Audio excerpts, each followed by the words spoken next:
আমি বোলপুর শহরের সভাপতি। আমি বেশ কিছুদিন ধরে বোলপুরের সংগঠন করতে গিয়ে, ওয়ার্ডের সংগঠন করতে গিয়ে দেখতে পাচ্ছি যে হিন্দু সংগঠনের নামে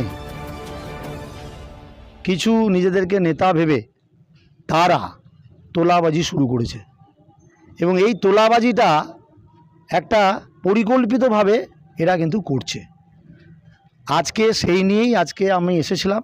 আজকে আমাদের এই মিশন কম্পাউন্ডের 9 নম্বর ওয়ার্ডে আমাদের সেই নিয়ে আলোচনা হলো। দেখুন, আমরা একটা সংকল্প নিয়ে, আমরা একটা প্রতিজ্ঞা নিয়ে ভারতীয় জনতা পার্টি ক্ষমতায় এসেছি এবং এখানে পুরো জনতা জনার্দন আমাদেরকে ভোট দিয়ে আমাদেরকে ক্ষমতায় নিয়ে এসেছেন এবং আমরা প্রতিজ্ঞাবদ্ধ যে আমরা সুশাসন প্রতিষ্ঠা করব, বোলপুরের মধ্যে তথা গোটা পশ্চিমবঙ্গে আইন শৃঙ্খলাকে প্রতিষ্ঠিত করব এবং শান্তি বজায় রাখব। সেইখানে দেখা যাচ্ছে একটা গোষ্ঠী তারা হিন্দুত্বের নামে 4 তারিখের আগে এদের হয়তো এত অ্যাক্টিভিটি ছিল না, কিন্তু 4 তারিখের পরে দেখা যাচ্ছে বিশাল অ্যাক্টিভিটি নিয়ে এবং তৃণমূলের কিছু করাপ্টেড ছেলেদেরকে নিয়ে তারা এই সমস্ত কাণ্ড করে বেড়াচ্ছে।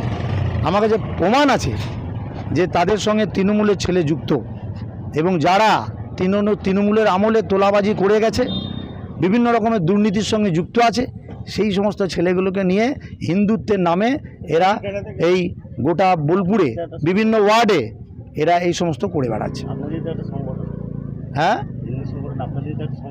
হিন্দু সংগঠন আমাদের হলে কী হবে? হিন্দু সংগঠনের নামে ভ্যাগ আছে না, অনেক ভ্যাগধারী তো আছে।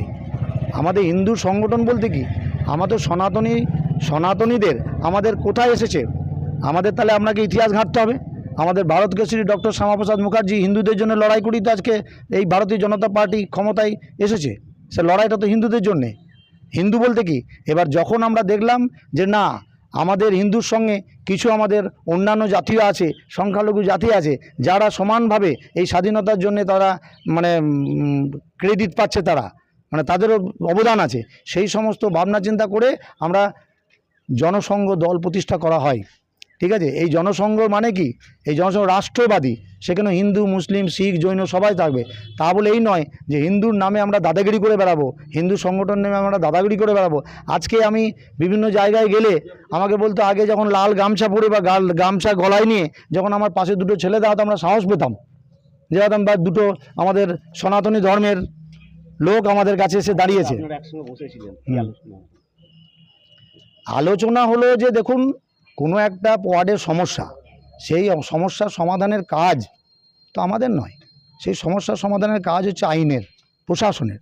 আমরা প্রাইমারিভাবে চেষ্টা করব যে সেই সমস্যা যাতে আমি সমাধান করতে পারি এবং সেখানে কোনো জোরপূর্বক নয়, আমরা উভয় পক্ষের দোষ গুণ দেখব, তার পরিপ্রেক্ষিতে আমরা মিউচুয়াল করার চেষ্টা করব।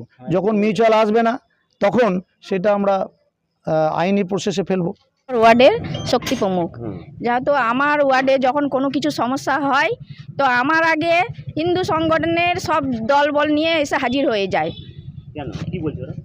ওরা নিজেদের মতো সমস্যা সমাধান করতে চাইছে, কিন্তু যতগুলো সমস্যা ওরা সমাধান করতে এসছে কিন্তু একটাও হিন্দু সংগঠনের মধ্যে নেই, শুধু তৃণমূলের দালালিদের জন্য করছে, কাজ করছে।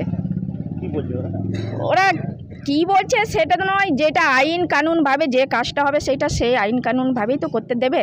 ওরা এখানে একটা বাড়ির সমস্যা ছিল, তো ওই বাড়ির সমস্যাটা ওরা হিন্দু সংগঠনের ছেলেগুলো দলবল এসে ওদেরকে কালকে মহিলাদেরকে টেনে টেনে বাড়ি থেকে বার করছিল। তো আমার বলা যে মহিলাদেরকে ওরা কেন বার করতে যাবে, আইন কানুনভাবেই তো সব কিছু হচ্ছে, তো সেটা তাদেরকেই করতে দাও না, ওরা কেন করতে যাবে। তো এইটাই আমাদের বলা যে অন্য ওয়ার্ড থেকে অন্য দল এসে আমাদের ওয়ার্ডে কেন কাজ করবে, এই জন্য একটা আলোচনা হয়েছে এখানে।